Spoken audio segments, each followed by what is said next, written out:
ჩაგვერთვება ნაციონალური მოძრაობის თავმჯდომარე, მანამდე კი მინდა ევროკომისარ ვარჰეის დღევანდელ ვიზიტთან დაკავშირებით გაგაცნოთ მთავარი არხის დირექტორის ნიკა გვარამიას სტატუსი, რომელიც მან 19 წუთის წინ გამოაქვეყნა Facebook-ის საკუთარ გვერდზე.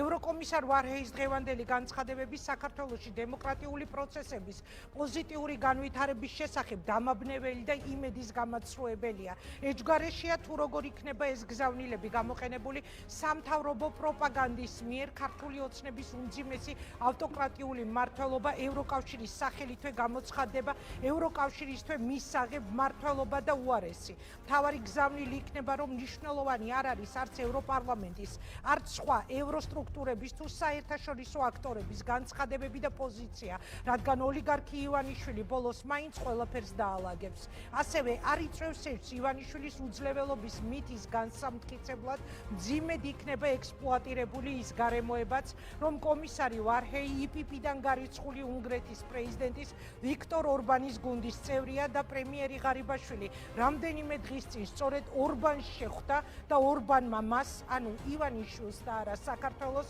აღუთქვა მხარდაჭერა. სამწუხაროდ გარდაუვალია ამ არაჯანსაღის სამთავრობო პროპაგანდისტული გზავნილების მასიური ცირკულაცია იმ მიზნით, რომ მძიმედ დაზიანდეს როგორც ქართული პროდასავლური საზოგადოება, ასევე საკუთრივ ევროპული ინსტიტუტების ავტორიტეტიც, დაწერა 20 წუთის წინ მთავარი არხის დირექტორმა ნიკა გვარამიამ Facebook-ის საკუთარ გვერდზე და მივესალმები ნაციონალური მოძრაობის თავმჯდომარეს ნიკა მელიას, რომელიც ბრიუსელში იმყოფება. საღამო მშვიდობისა ნიკა, ძალიან დიდი მადლობა, რომ იღებთ გადაცემაში მონაწილეობას. რასაკვირველია, ეხლა მით უმეტეს საინტერესოა თქვენი შეფასება ევროკომისარ ვარჰეის დღევანდელ ვიზიტსა და განცხადებებზე, ვიდრე შიდა პარტიულ ამბებზე გადავალ შეკითხვებით. სწორედ ბრიუსელში იმყოფებით ეხლა თქვენ ბრიუსელში, სადაც 10 დღის წინ მიიღო ევროპარლამენტის საგარეო კომიტეტმა ის რეზოლუცია, სადაც იყო საუბარი სააკაშვილზე, ნიკა გვარამიაზე, კრიტიკული მედიების მფლობელების დევნაზე, პოლიტიკურ მართლმსაჯულებაზე და ასე შემდეგ. და დღეს მოვისმინეთ ის განცხადებები, რაც მოვისმინეთ. თქვენ რა სიტყვით ევროკომისარ ვარჰეის დღევანდელ განცხადებებზე, რომ ქვეყანაში აღმშენებლობაა, ეკონომიკური შენება, ქუჩაში რომ გაიარა, აღმოაჩინა, რომ ბოლო 1 წლის განმავლობაში თურმე ყველაფერი უკეთესობისკენ მიდის და ასე შემდეგ. მადლობა შესაძლებლობისთვის. მადლობა. ჩვენ გუშინ გქონდა შეხვედრა ბატონი ვარჰეიმის ევროკომისარის ხელმძღვანელობასთან დაახლოებით საათნახევრის განმავლობაში და რომ არა თბილისში მისი ვიზიტი, ისიც უნდა დასწრებოდა ამ შეხვედრას და შემიძლია გითხრათ, რომ მის ოფისში, მის ხელმძღვანელობას აქვს ერთადერთი, ანუ ადეკვატური დამოკიდებულება საქართველოში მიმდინარე პროცესებთან დაკავშირებით 12 პუნქტის არ შესრულება მაქვს მხედველობაში და აქ ადგილზე ძალიან სწორად აფასებენ რეალობას. ისინი არიან მდგომარეობაში, სადაც არც მალავენო არავითარ შემთხვევაში მათ არ აინტერესებთ ცალკე აღებული არც ბატონი ივანიშვილი, არც ბატონი ღარიბაშვილი და არავის საერთოდ ქართული ოცნება, მაგრამ ძალიან აინტერესებთ, რომ ეს შესაძლებლობის ფანჯარა გამოიყენოს ქართულმა ხალხმა. ის რაც ბატონმა ევროკომისარმა დღეს ბრძანა საქართველოში მევაფასებას გამომდინარე გუშინდელი შეხვედრიდან მის ოფისში, მის ხელმძღვანელობასთან ხარს უსვამდა, არა უბრალოდ მის თანამშრომლებთან. და დღეს მიმდინარე შეხვედრები რაც ჰქონდა, იყო კიდევ ერთხელ ავანსად გაცემული შანსი და დაფიქსირება იმისა, რომ ხელისუფლების მიმართ ევროსტრუქტურებს, ევროპარლამენტარებს აქვს მოლოდინი მათგან, რომ ყველაფერს გააკეთებენ მიუხედავად იმ თვალთმაქცობისა, რასაც ისინი ჩადიან ბოლო თვეების განმავლობაში. აბა რა გაგვიხარდებოდა მეორე მხრივ, ვინგა რომ ჩამოსულიყო ევროკომისარი და ეთქვა, რომ არაფერს არ აკეთებს ქართული ოცნება და ფუჭია ეს მცდელობა. ამას ისინი არასოდეს არ ეთქვიან. მაგრამ მერწმუნეთ, ეხა მე რო აქედან არ ვერ გერთვებოდეთ და უკვე 7 შეხვედრა გავმართეთ და ხვალ კიდე 3 შეხვედრა გვაქვს და მე მომესმინა საკუთარი ყურებით და არ გამეგო ის რაც გავიგონე, მე ასეთი აპლომბით თქვენთან ახლა ვერ ვისაუბრებდი. მე დარწმუნებული ვარ, რომ მიუხედავად ცდილობისა, რაც ქართულ ოცნებას აქვს, ბევრი ფაქტორის გათვალისწინებით უდიდესი შესაძლებლობა აქვს ქართულ ხალხს, რომ მიიღოს კანდიდატის სტატუსი, თუნდაც გეოპოლიტიკური ვითარების გათვალისწინებით, რაც რა თქმა უნდა არის ძლიერი ფაქტორი აქ ბრიუსელში. ისინი ქართული ოცნების მხრიდან არ მოელიან, რომ ზედმიწევრით 12-ვე პუნქტს შეასრულებენ, მაგრამ მათთან აქ კომუნიკაციისას მე დავწმუნდი ჩვენს მეგობრებთან ერთად, ყველაფერს გააკეთებ, რომ ქართულმა ხალხმა იზეიმოს მიუხედავად იმ წინააღმდეგობისა, რომელიც ხელოვნურად იქნება. ანუ თქვენ ეს განცდა გაგიჩნდათ, ნიკა, აი თქვენ მკითხეთ მე, რომ აბა რა გაგიხარდებოდაო და მე გამიხარდებოდა, რომ დღეს განცხადება ყოფილიყო, რომ ჩვენ რეალურად მივიღებთ სტატუსს, რომელსაც ველოდებით და რომ ყველაფერი კეთდება ამისთვის. აი ეს ნამდვილად გამიხარდებოდა, თქვენ რა შთაბეჭდილება დაგჭათ, სტატუსს მივიღებთ ჩვენ? არა, მე თქვენ არ მოგგვართეთ, მე ვთქვი, აბა რა გამიხარდებოდა, საპირისპირო განცხადება გაეკეთებიათ. დიახაც, ეს არის ბრიუსელის სამწუხაროდ რუსეთსაც სტრატეგიული და ტაქტიკური სულების გაკეთება უწევს, ვინაიდან კარგად აქვს წარმოდგენილი, ვისთან აქვს საქმე ქართული ოცნების შემთხვევაში, მაგრამ რომ არ დამავიწყდეს, მინდა გითხრათ, თუ კი რამე აქ ბრიუსელში ახლა და წინა მე მესამეჯერ ვარ უკანასკნელი თვეების განმავლობაში აქ ჩამოსული და ნამდვილად აი ამ ორ დღეში რაც მოვისმინე, წინა შეხვედრებზე არ მომისმენია. ისინი გულნატკენების გესაუბრებიან, რომ თქვენ ოპოზიციაში, თქვენ გარკვეული წარმომადგენლები, რატომ კლავთ შანსს და რიტორიკის დონეზეც თუნდაც რატო საუბრობთ, რომ ეს შესაძლებლობის ფანჯარა უკვე დაიხურა. მაშინ, როდესაც ჩვენ ყველაფერს ვაკეთებთ იმისათვის, რომ თქვენ კანდიდატის სტატუსი მიიღოთ. ეს რაც შეიძლება ითქვას საჯაროდ. პლუს ძალიან ცალსახად აღინიშნა თითქმის ყველა შეხვედრაზე და არა უბრალოდ ევროპარლამენტარებთან შეხვედრებისას, სადაც ისინი ბევრად მოქნილები არიან ყოველთვის პოლიტიკური განცხადებების გაკეთებისას, განსხვავებით ევროკავშირის აღმასრულებელი რგოლების წარმომადგენლებისგან. აქ არის ჩამოყალიბებული პოზიცია. მანამ სანამ საქართველოში პოლიტიკური პატიმრები არსებობენ, თუ კი რაიმე არის, რომ თავარი წინაღობა არის პოლიტიკური პატიმარი, ნებისმიერი იქნება ეს მიშა სააკაშვილი თუ ნიკა გვარამია.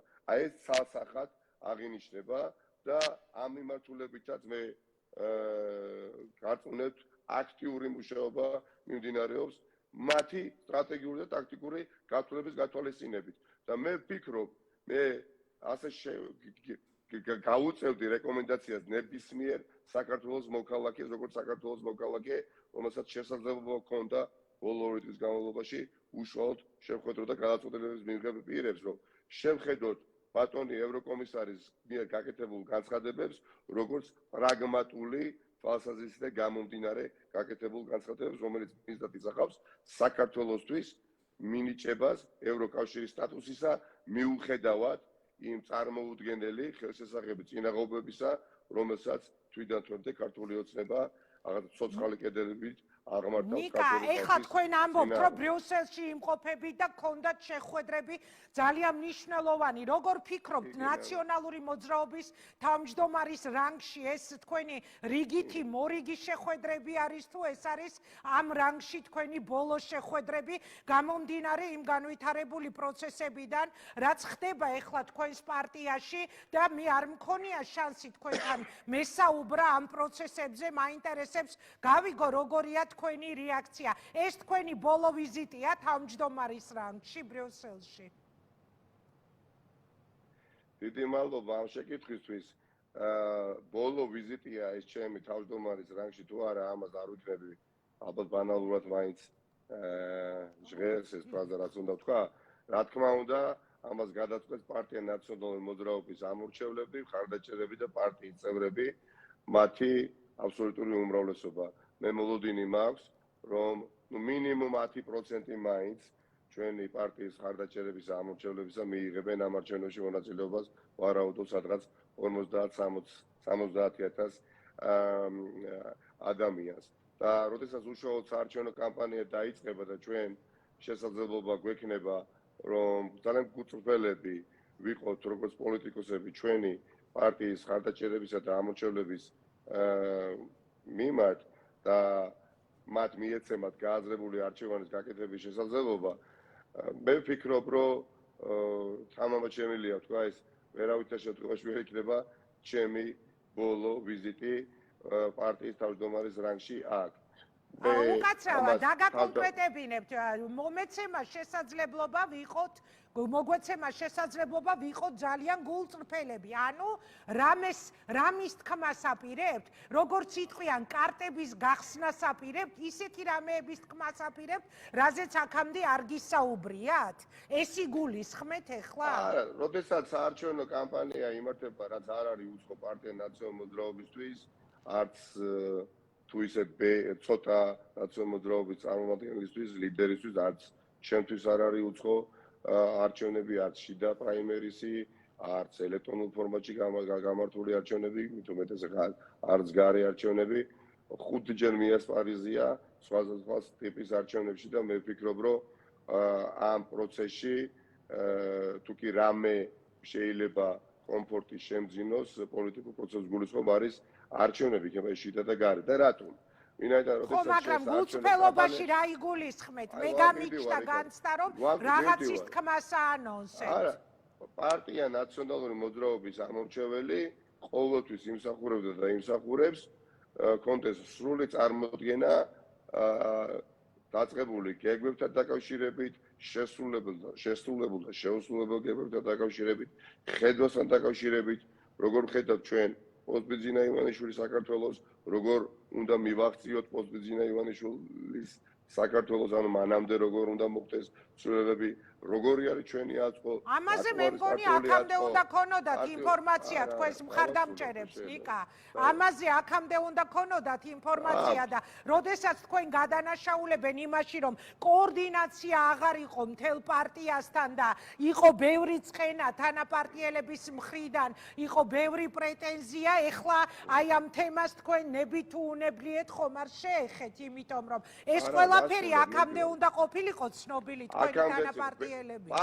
პარტიული ბეწუნეთ თითოეულმა იმ ადამიანმა, ვინც უკანასკნელი დღეების განმავლობაში ისაუბრა, რაც ისაუბრა, არანაკლებ ჩემზე კარგად არიან ინფორმირებულნი, ანუ არაფერ რაღაც განსაკუთრებულს მე არ გულისხმობ, უბრალოდ არის საკითხები, რომელიც არ ემსახურება პარტიის სიძლიერეს, როცა შენ საჯაროდ არასწორ კონტექსტში საჯაროდ საუბრობ, მაგრამ საარჩევნო კამპანია იძლევა ამის შესაძლებლობას, ვინაიდან შეჯიბრებითობა იმართება. რა იყო წარსული უახლოესი, რა არის აწყო, როგორ უნდა იყოს მომავალი.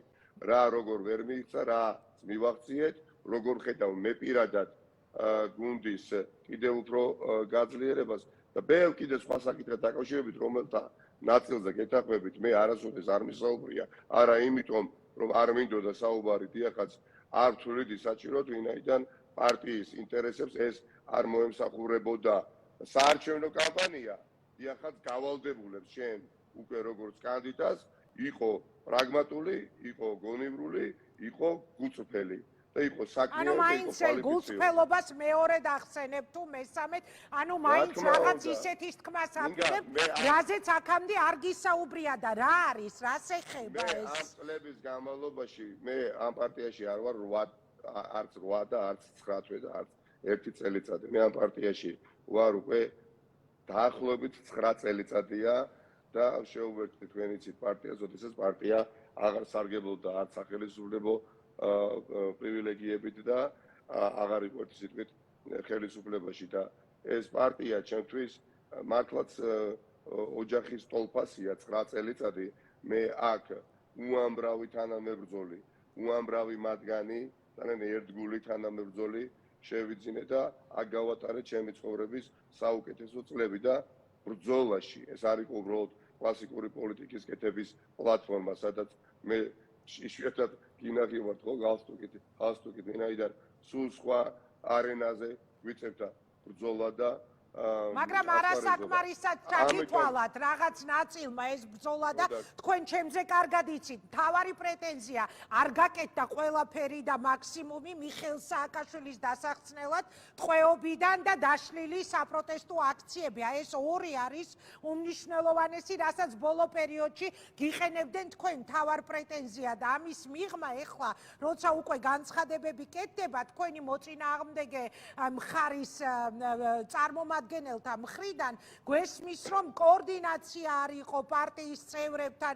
გვესმის რომ დისკომუნიკაცია იყო და ასე შემდეგ რა გაძლევთ იმის თქმის საშუალებას რომ თქვენ შეინარჩუნებთ პარტიის თავმჯდომარის პოსტს ამორჩეველმა მხარდაჭერებმა და პარტიის წევრებმა უნდა გადაწყვიტონ და მე ამ ადამიანებს ვიცნობ წლებია ბევრ მათგანს პირადად და ძალიან ბევრი თანამოაზრე მყავს და ბევრი რამ მათიციან, ბევრი რამ მე ვიცი და რა თქმა უნდა, როგორ შეიძლება ყვაყოფილი იყოს ნებისმიერი ნაციონალ მოძრაობის წარმომადგენელი ამ მხარდაჭერი, როდესაც ჯერ კიდევ ოპოზიციაში ვართ, როდესაც ავტოკრატიული რეჟიმი ყვავის, როდესაც მიხეილ სააკაშვილი არის პატიმრობაში, იმ მდგომარეობაში, რა მდგომარეობაშიც არის, მაგრამ იცით, მე დავინახე ჩემს გარშემო ადამიანები, რომელსაც თითქოს სხვა სული ჩაედგათ. არ ვიცი, ხა ძალიან სამწუხაროა, როდესაც მე არ ვიცი, ბოლო 1 წლის განმავლობაში ადამიანებს უნდა დააბრკონობოდი და მქონდა ძალიან დიდი ნდობა ამ ადამიანების მიმართ და ეს ადამიანები არიან პარტიის მმართველობაში. იქნება ეს გენერალური მდივანი, პარტიის გენერალური მდივანი, მოადგილე, მე ვერ უსმინე, პატივისცემა მათ თითოეულ მათგანს, გენერალური მდივანი, გენერალური მდივნის მოადგილე, დეპუტატები, რამდენიმე მათგანი, სამსახურის ხელმძღვანელები, ანუ მთელი ბირთვი 4-5 ადამიანი, რომელზეც დგას პარტია. როდესაც ეს ადამიანები უცბად იცვლიან რიტორიკას და იცვლიან დამოკიდებულებას ერთ რიგით კალენდარულ დღეს, რა თქმა უნდა, ამ ყველაფერზე პასუხი მექნება, მაგრამ მექნება ცოტა მოგვიანებით. ამ ადამიანებს ვსდომებიათ ჩემი იმდენად წარმოჩენა თითქოს მე ვიყავი ამ წლის განმავლობაში ავტოკრატი, მეტი შეიძლება დიქტატორი პარტიაში, სადღაც არსებობდა უკეთესი გეგმა სამოქმედო, თითქოს მათ ჰქონდათ რაღაცა სხვა სტრატეგიული ასე ვთქვათ მონახაზები და მე ხელს უშლიდი, თუ ამას ვინმე ფიქრობს, მე მართლა ეხა ყოფილვარ ავტოკრატიული არ ვიცი მისწრაფებების მქონე, რაც ნამდვილად მეწუნეთ, ასე არ არის. გეტყვინათ ნიკა, აი თქვენი რეაქცია როგორი იყო? თქვით რომ ადამიანებიო, რომლებსაც მე ვეყნობოდიო და მე ჩამოგითვლით. მაგალითად პეტრე ცისკარიშვილი იჯდა ეხლა ამ სტუდიაში, რომელმაც თქვა რომ ის მხარს უჭერს ცვლილებებს და იმედი აქვს ცვლილებების და ახსენა კიდეც ასე ახალი თავმჯდომარე ლევან ხაბეიშვილი, რომელიც თავისი განცხადებებით ცნობილია, მაგალითად იგივე არ ვიცი, ბევრი ადამიანი, ვისი განცხადებები ჩვენ მოვისმენთ, ირაკლი ნადირაძე და სხვები. თქვენ გეწყინათ, როგორი რეაქცია გქონდათ?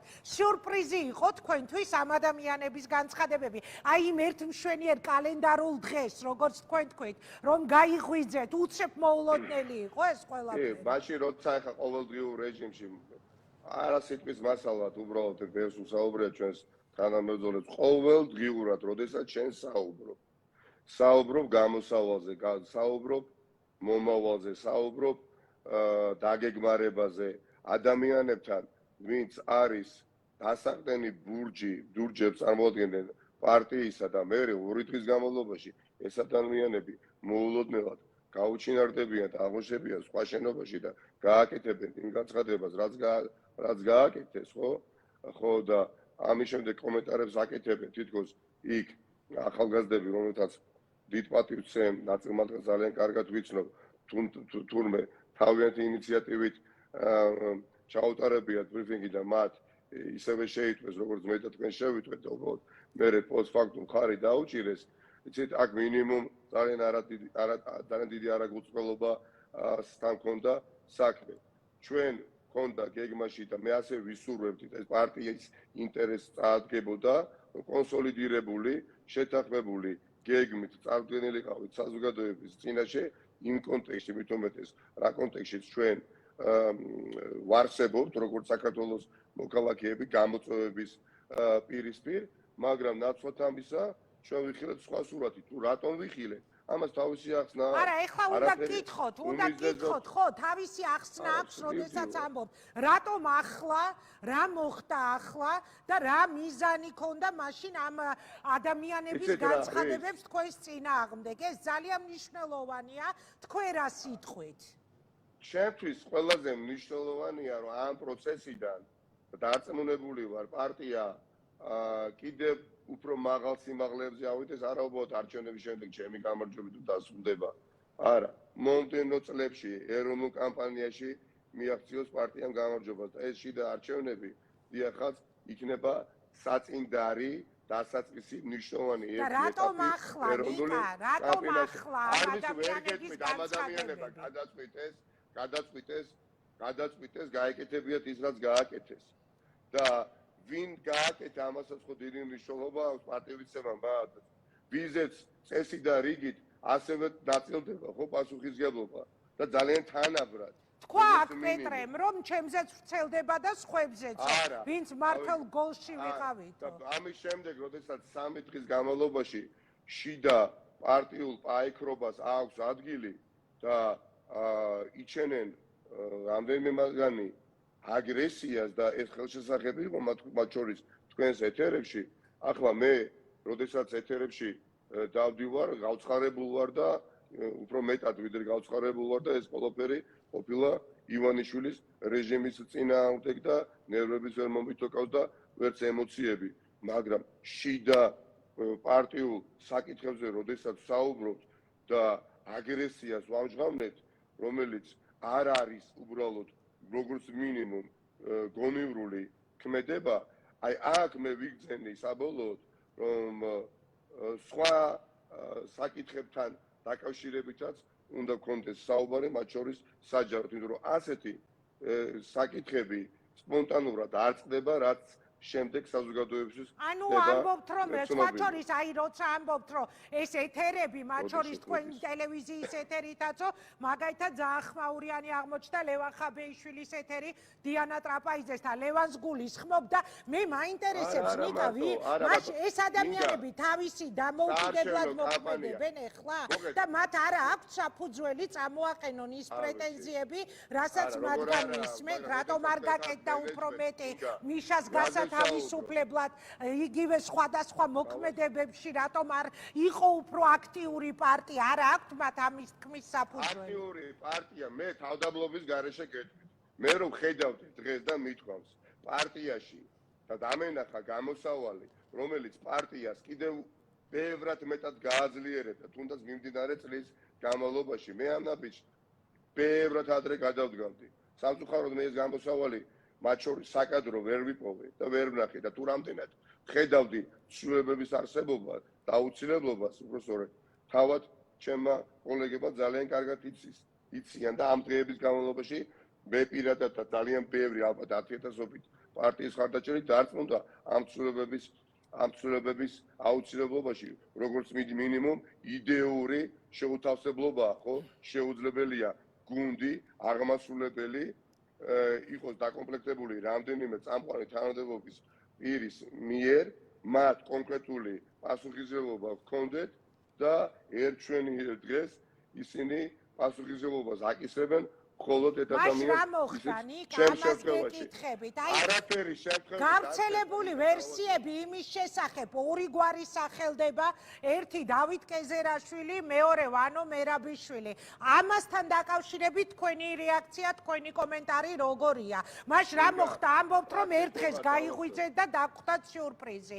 რა ხდება? როცა ჩვენ ბოლოს 3 კვირის განმავლობაში ვსაუბრობდით, ყოველ დღე არც მეტი და არც ნაკლები მათ შორის პარტიის თავმჯდომარეებთან, მათ შორის იმ დღეს, როდესაც განცხადება გაკეთდა, ის რაც გაკეთდა, ჩემთვის მოულოდნელად და ძალიან ბევრისთვის. გაკეთდა განცხადება ისე, რომ პრესსამსახურის ხელმძღვანელმა გიორგი პატარაევმაც არ იცოდა და დღის მეორე ნახევარში მე ველოდებოდი სამეგრელოს რეგიონის შესაბამის პარტიის თავმჯდომარეებს, ცხეთამთიანეთის და სამცხე-ჯავახეთის პარტიის თავმჯდომარეებს მორიგ შეხვედრაზე, რომლის დავალებაც კონკრეტული სამსახურის ხელმძღვანელმა მიიღო 3 დღით ადრე და აღმოჩნდა რომ არც შეუტყობინებია.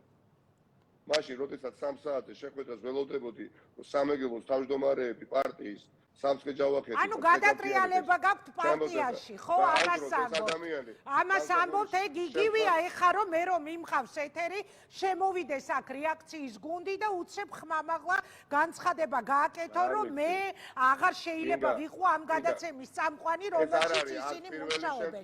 ნიკა, მას მითხარით, მე თქვენ ორი გვარი გიხსენეთ, რომელიმეს თუ უკავშირებთ თქვენ მთელ ამ პროცესებს, რაც ეხლა თქვენს წინააღმდეგ ხდება პარტიაში. ვანო მერაბიშვილი, რომელიც ოფისში არ შეუშვით და დავით კეზერაშვილი, რომლის წინააღმდეგაც თქვენი ბოლო პერიოდის განცხადებები იცის ყველა.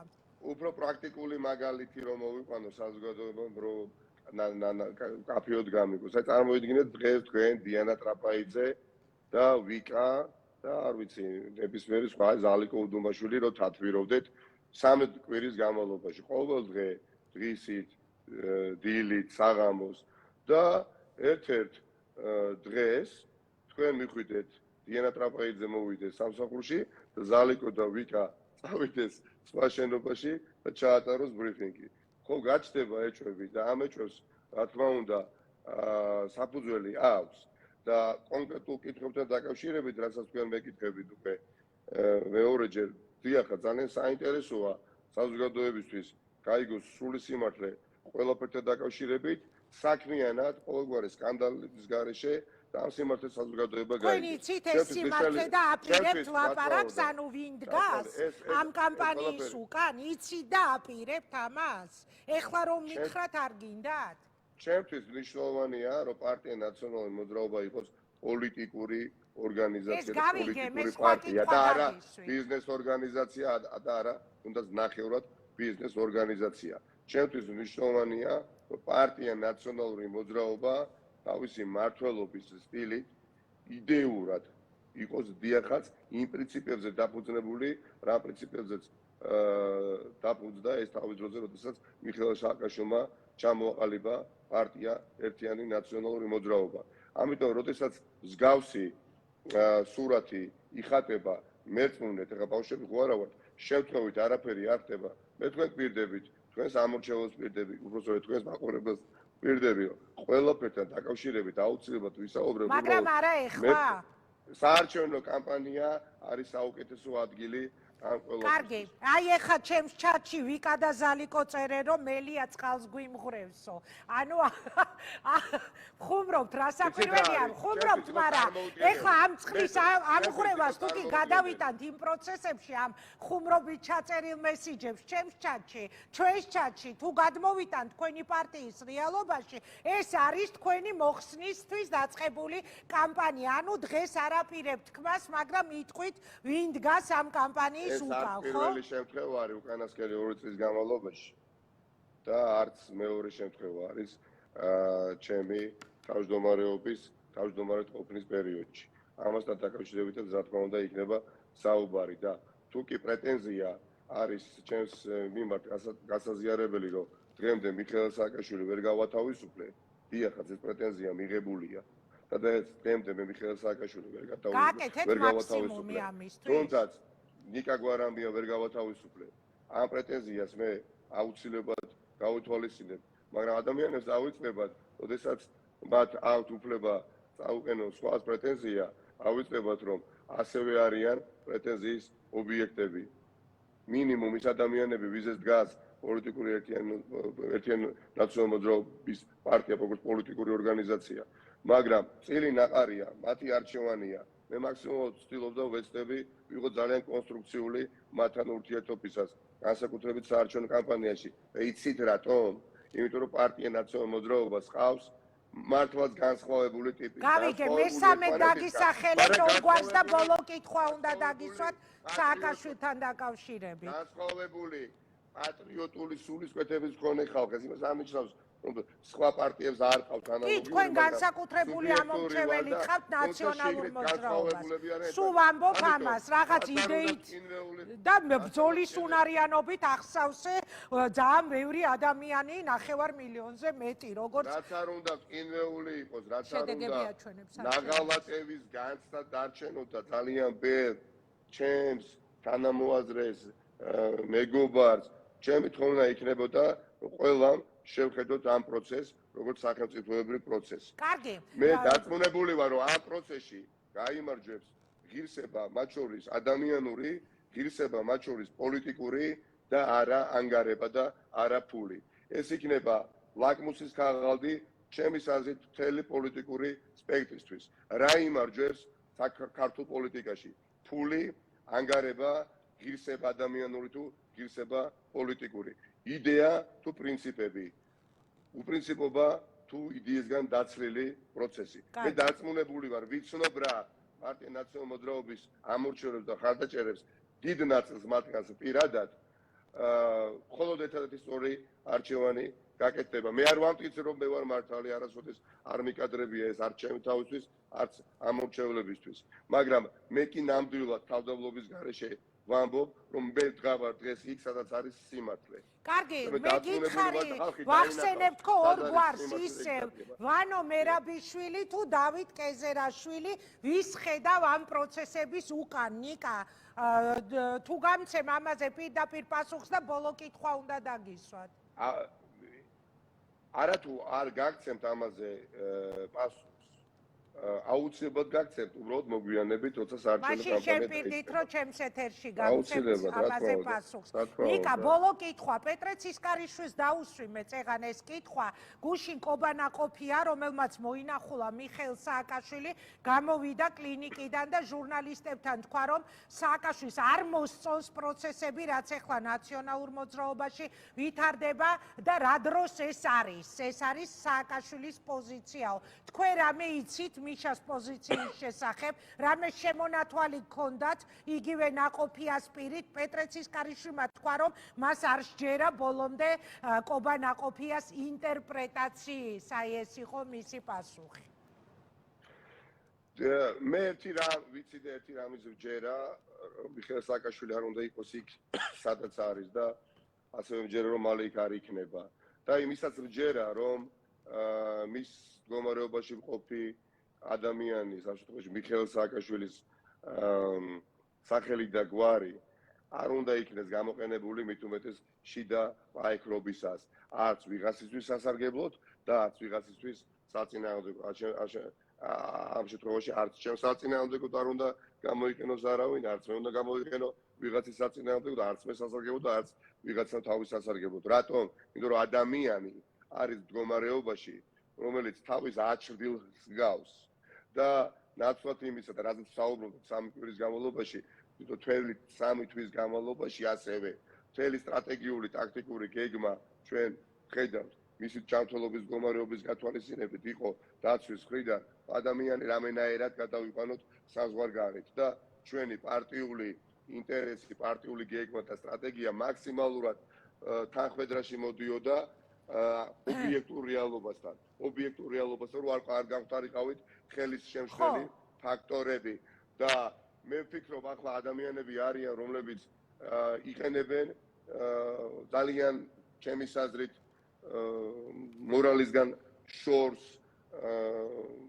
მდგომით შეიძლება იყოს ადამიანი, მათ შორის მე თუ ვიდგებოდი მათ რიგებში მეც ასე უნდა ყოფილიყავი შეფასებული, როცა მის მდგომარეობას იყენებ, როცა ჩემს წინააღმდეგ იყენებენ რაღაცა მესიჯ ბოქსი აქვს ჩამოყალიბებული, რომ თითქოს მიხეილ სააკაშვილთან მე მაქვს მტრობა და ეს პირველი და მეორე წელიწადი არ არის. წლების განმავლობაში ხორციელდებოდა ეს ანტიკამპანია სხვადასხვა ფრონტიდან, იქნებოდა ეს ქართული ოცნება თუ სხვადასხვა და თქვენს ეთერში ნათქვამი ჩემი გულწრფელი სიტყვები, როდესაც ვთქვით და დღესაც ვადასტურებ, რომ პირველ რიგში მიხეილ სააკაშვილი ჩემი თანამებრძოლია და მე მისი თანამებრძოლი ვარ, იმიტომ რომ უფრო მაღალი ხარისხის ურთიერთობაა პოლიტიკაში, ვიდრე მეგობრობა და ის ჩემი თანამებრძოლია, ხო, ეხლა ვერ ვისმენთ ბოლო 4-5 დღის განმავლობაში ჩემი, არ ვიცი, რა ვუწოდო, ეხლა უკვე ადამიანებს ვითანაც ერთად, არ ვიცი, წლები გამეტარებია, ხო? რომ თითქოს მე დაუპირისპირდი მიხეილ სააკაშვილს. თითქოს მე ვიღაცის დღის რიგით მოქმედებ ჩემ თანამებრძოლებთან ერთად, თითქოს რომელიღაცა ძალოვანი მინისტრი ყოფილი მე ზურგს მიმაგრებს და ასე შემდეგ. ყველაფერთან დაკავშირებით გაეცემა ყველაფერს ძალიან სამართლიანი პასუხი, მაგრამ ფოკუსი და ოპტიკა ჩვენ არ უნდა დავკარგოთ. არის რეჟიმი, რომელიც არის დასამარცხებელი და ქვეყანა, რომელიც არის პირობა თქვენ თქვით, რომ ჩემს ეთერში ილაპარაკებთ ყველაფერზე და სულ ბოლოს ერთი წუთი დამჭა. ყობანაყოფიამ რა გითხრათ თქვენ გუშინდელი შეხვედრის თაობაზე? სააკაშვილი ვის მხარეს არისო? რა დროს ეს იყო ახლა? პეტრე ცისკარიშვილმა თქვა, რომ შესაძლოა ეს იყოს ნაყოფიას ინტერპრეტაცია სააკაშვილის სიტყვების. ბოლო კითხვა. 2020 წელიწადი მახსოვს, როდესაც ბატონმა გრიგოლ ვაშაძემ ინგლისურად დაგვტოვა, ინგლისურად დაგვემშვიდობა, ანუ არ დაგვემშვიდობა და გაიმართა შიდა პრაიმერისი ჩემსა და ლევან ვაშალომიძეს შორის. ისე დაიწყო საარჩევნო კამპანია და ისე დასრულდა. არც ერთი გადაბრუნებული სიტყვა არც მე მიკადრებია ლევან ვაშალომიძეს მიმართ და არც ლევან ვაშალომიძეს უკადრებია ჩემს მიმართ ტალახის სროლა. არ ვიკადრებია და არც ვიკადრებთ არასოდეს. რატო? იმიტომ ის იყო რეალური, გულწრფელი პროცესი.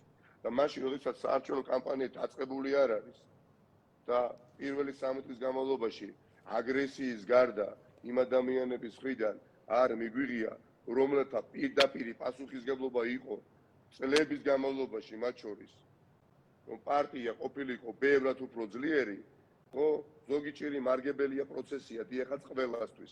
მე პირადად თუ გაინტერესებს დარწმუნდი, რომ რიგი ადამიანების პირობებში შეუძლებელი შეიძლება გამხდარიყო წინსვლა პარტიული. ანუ თუ მოიგებთ ამ ადამიანებს გარიცხავთ პარტიიდან თუ რას ნიშნავს ეს თქვენი ნახვა? არა, როგორ გეკადრებ? არა, ეხლა ვის აქვს უფლება ვინმე პარტიიდან გარიცხოს, მაგრამ ეხლა წამყვან პარტიულ თანამდებობებს რომ რამდენიმე მათგანი ვერ დაიკავებს, ეს წყალზე უწყადესია. დიდი მადლობა. იმიტომ რომ იყვნენ ადამიანები, ვინც არიან მხოლოდ და მხოლოდ საქმეზე ორიენტირებულნი და არა სხვა გეგმებითა და ამოცანებით არიან გამსჭვალუნი, რაზეც ვისაუბრებ მომავალში. დიდი მადლობა. მადლობა ნიკა, ძალიან საინტერესო ინტერვიუ გამოგვივიდა. ანუ მე უნდა ვივარაუდო, რომ თუ თქვენ შეინარჩუნებთ ამ მოკლედ პოსტს, ლევან ხაბეიშვილი, პეტრე ცისკარიშვილი, ირაკლი ნადირაძე, ბოტკოველი და კიდევ სხვები უბრალოდ ვეღარ მოხვდებიან პარტიულ მაღალ თანამდებობებში. პარტია არის ცოცხალი ორგანიზმი. მე ვფიქრობ, რომ პარტიაში სათადარიგო სკამზე არის ათობით ძალიან ღირსეული, კომპეტენტური, კვალიფიციური ადამიანი, რომლებსაც აქვს უნარი იყვნენ ძალიან ეფექტურები. და ეხლა როცა იდეური განსხვავება გაქვს შენს რამდენიმე თანამებრძოლთან, ეს ეხება 3-4 ადამიანს, უნებრივია, შეუძლებელია საუბარი პროგრესზე და განვითარებაზე, სადაც არ არის გუნდური სულისკვეთება, სადაც შეიძლება თვალის დაუხამხამებლად ადამიანმა ზურგში დანა ჩაგარტყას. თუ ეს მას შეუძლია დღეს, მეც უნდა ამას გააკეთებს ხვალ, როგორც ოპოზიციაში ყოფნისას, ასევე ხელისუფლებაში ყოფნისას. ნიკა, წარმატებები, მართლა ძალიან საინტერესო ინტერვიუ გამოგვივიდა, მოკლედ ველოდები სიახლეებს ახალი ინტერვიუს დროს, რის თქმასაც აპირებ, წარმატებები თქვენ, ნაციონალური მოძრაობის თავმჯდომარე ნიკა მელია იყო რეაქციის სტუმარი, ზურგში დანის ჩარტყმა, აი ეს იყო მისი ბოლო სიტყვები, რითიც მან შეაფასა მისი თანაპარტიელების განცხადებები მოქმედი თავმჯდომარის წინააღმდეგ და მან თქვა, რომ დარწმუნებულია, რომ დღეს ბრიუსელში პარტიის თავმჯდომარის რანგში მისი ბოლო ვიზიტი კი არა, ერთ-ერთი მორიგი ვიზიტი იქნება. რეკლამის შემდეგ ბრუნდებით შალვა ხაჭაპურიძესთან ერთად. იცის თუ არა მან რამე მიხეილ